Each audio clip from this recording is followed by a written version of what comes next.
À l'occasion de ses 78 ans, Bernard Tapie s'est rendu sur le plateau de Laurent Delahousse pour donner des nouvelles sur sa santé. L'homme d'affaires en a profité pour dire ce qu'il pensait de la gestion de la crise par le gouvernement.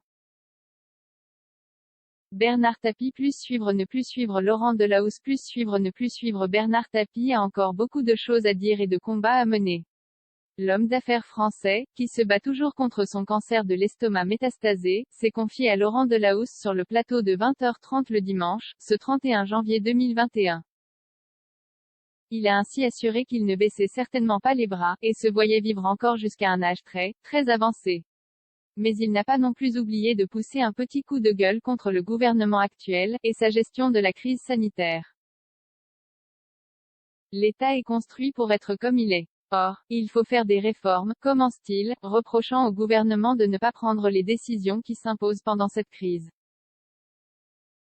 Il prend alors l'exemple du PDG français de Moderna, l'un des premiers laboratoires à avoir trouvé un vaccin contre la maladie. Moi je connais bien Stéphane Bancel, un mec que j'adore. C'est un mec fantastique, commence-t-il. Il m'a dit, quand je l'ai appelé, Bernard, j'ai parlé aux autorités françaises la première fois de mon vaccin en avril. Je demandais du fric, et ils ne m'ont même pas répondu, relate l'ancien président de l'OM.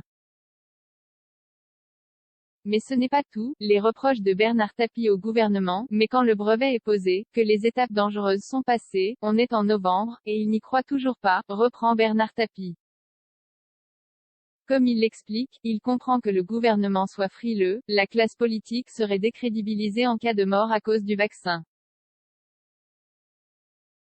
Mais ce que Bernard Tapie regrette, c'est qu'en attendant, il y a des morts parce qu'il n'y a pas le vaccin. Si, au départ, Monsieur le Président il dit, banco on fait les vaccins, si jamais il y en a 3 qui meurent, c'est foutu.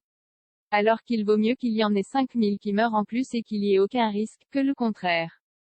Mais mettez-vous à la place des gens qui ont le pouvoir, explique ainsi l'homme d'affaires. Moi, je lui reproche de ne pas se dire, je ne serai peut-être pas réélu, mais les réformes, je les fais.